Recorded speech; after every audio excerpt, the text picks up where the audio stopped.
Hello everyone, welcome back to my No Buy Year, and today I wanted to talk about unboxings.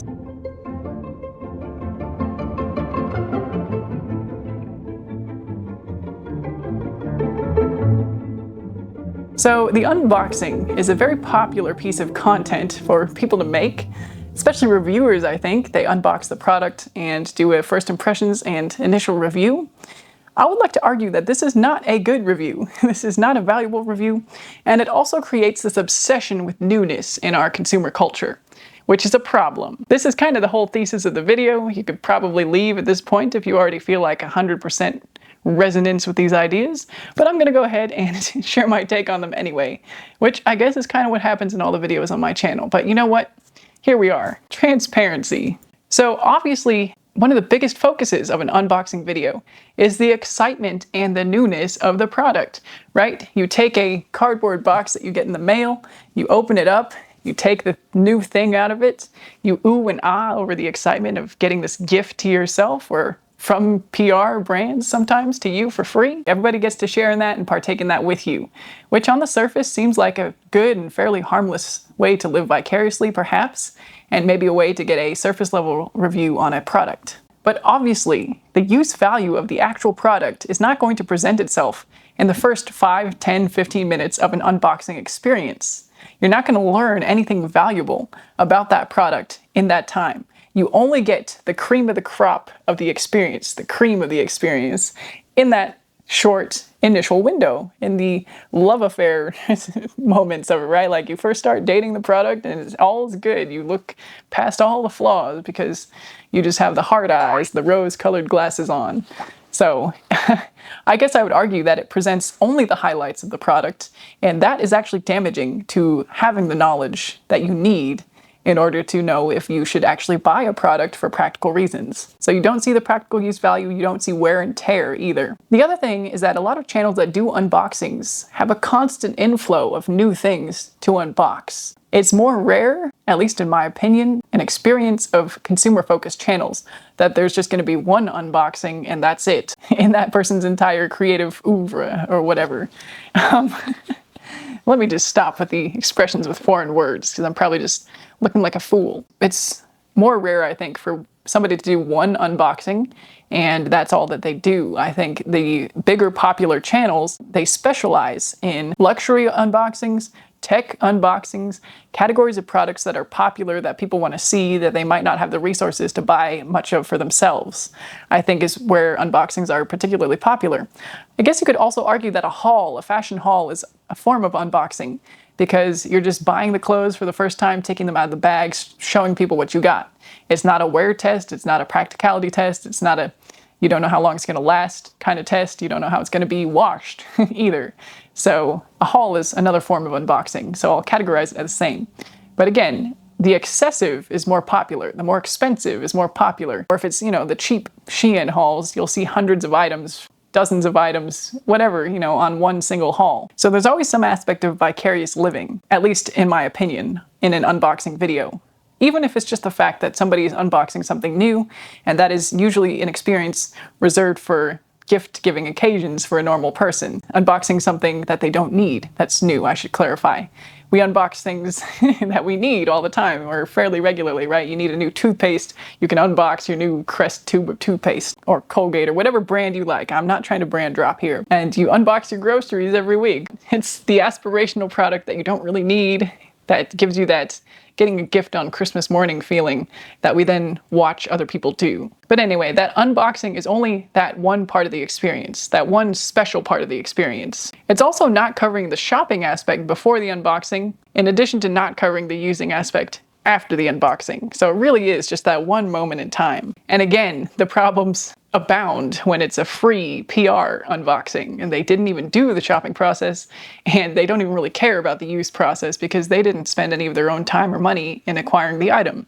But I've already talked about that ad nauseum on this channel, and I'm sure I'm going to talk about it again. So to reiterate why unboxing does not provide good review value. The moment is fleeting. It's not about the before shopping process, comparison research process, or the after, the use value, practicality, wear and tear process. So the viewer gets none of the useful information that they need. They don't see what else is on the market. They don't see what the price to value comparison might be. They don't see other more sustainable, conscientious, ethical options. All the comparison shopping is gone. They don't see the practical information of the actual product afterwards. They don't see how long it's going to last, what it's going to look like after it's been used, what the possible problems are, even shortly after the unboxing process. All of that information is not offered, and the focus is on that one exciting special moment of getting to unbox and remove the packaging, which is often excessive, from the brand spanking new shiny product. The video actually doesn't answer anything for a viewer except for the fact that the creator has this item. That's the only thing we can ascertain from the fact that somebody made this video. It's like, okay, great, you have a new iPad, or you have a luxury handbag, or whatever it is. You didn't tell me anything else about that thing. And also, that first impression is usually going to be underpinned with that excitement or a performative aspect, because if you've turned on the camera to do an unboxing, chances are you're going to be performing a little bit. You are aware that it could be watched by someone else.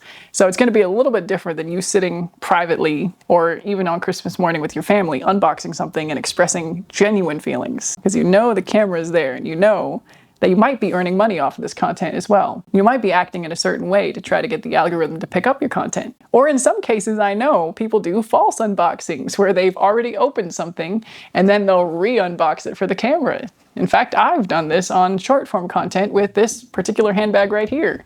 I opened the box and looked at it, and then I was like, oh, maybe I should do an unboxing. This was way in the early days of my channel, before I realized that product-focused content is not really where it's at for no-buy challenges. You can see my take on the #1 problem with no-buy up here. Also, the few times that there may be an issue that's discernible with the product upon unboxing, I would argue are not that helpful either, because if a product is that damaged or non-functional when you first open it, chances are that's going to be a customer service issue where you're going to have to deal with sending it back to the company and getting a replacement, right? You still don't really get any practical use value from the product other than the fact that perhaps, as is normal with anything that humans create, there might be imperfect options and you might be unfortunate enough to get one occasionally, right? Everybody might get a dud sometimes, and chances are you have a way to deal with that in this consumer society where at least most companies have return and exchange policies. So that's just my quick word on those kinds of unboxings where immediate issues do present. I guess my final question is, how do we present the opposite? And I don't even necessarily have an answer for you in this video. What I would like to see more of is the celebration of the old, of the loved, of the used, of the not new and shiny, of using what we have, appreciating it well beyond the days of the unboxing. The lack of fascination with the new, the diminishing fascination with the new is what I want to see. I want to see people not as fascinated with the new stage of things, with the process of taking the packaging off. It might even be contributing to companies creating excessive packaging when it comes to that, because they know people are making unboxing content of their products, and all of it should be part of the experience. And I'm not against companies creating an unboxing experience for the customer, but when it's being created for the camera and for millions of viewers, I think things get a little bit skewed, and the concept of waste and responsibility can get thrown by the wayside. So anyway, how do we elevate the tarnished objects, the used objects, the patina of time, the old faithfuls, the standbys, the regulars, products that actually really stand the test of time, that add true value to one's life in the long term? And I guess overproduction rears its ugly head again, because it promotes products that don't stand the test of time in the most obvious way with the planned obsolescence. Products designed not to last very long, with products that are constantly updated, like the iPhone is notoriously, where the software gets slower and slower and you have to eventually upgrade. Apple products, that's what I was looking for. We just have to quit this. Or, the clothes that fall apart after a few wears because you're just supposed to buy more. No, we shouldn't be making this stuff anymore. We should be better than that now. Just the influx of constant new options that are being produced, that companies make for comparison, for competition, for whatever it is, creating the temptation in consumers to buy creating the temptation that consumers now constantly have to resist, creating this market where influencers are constantly showing the products, trying to tempt their audience because it creates financial gain for themselves and enables them to have a career that's a little more flexible and desirable and aspirational than a traditional 9-to-5. I think the last thing I want to talk about in this video is words that you see in marketing or goals that you see in the production of new products. Is it just a code word for new? Is it just trying to get you to buy the new version? And some of these words or ideas are innovation, evolution, more sustainable and ethical, responsible, trendy. Again, I've done a video on how conscious consumerism channels like the minimalists, the ethical, sustainable channels, the low buy, no buy channels, the environmental channels actually have gotten me to buy more stuff in the past. And I think the companies use these tactics to their full advantage as well, right? They put out a new ethical version. They put out a new recycled packaging version. They put a new H&M conscious collection version. Is it just a code for new and a way to make you want to buy something new? Do you need to buy something new? Did you need a more ethical version of the clothes you have? Did you need a more sustainable version of the tools in your kitchen? And if your current clothes, your current tools, your current makeup is not used up or worn out, the answer is going to be no.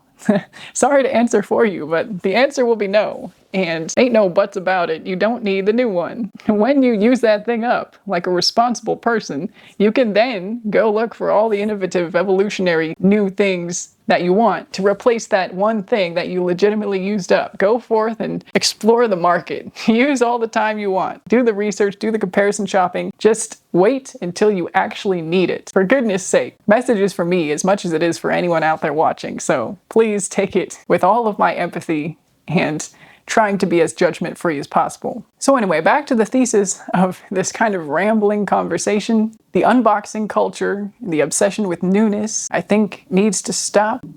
I'm a little uncomfortable with how judgmental even that sounds, so let's just say the culture of unboxing and the obsession of newness is not real life, should not be emulated, should not be aspired to. Is that a little less judgmental? I don't know. Just be wary of the unboxings and the feeling of wanting something new, people. And I think that's the bottom line here. Just be wary, be on guard, constant vigilance. And with that, I think I'm gonna go. Thank you so much for watching, and I will see you in the next one.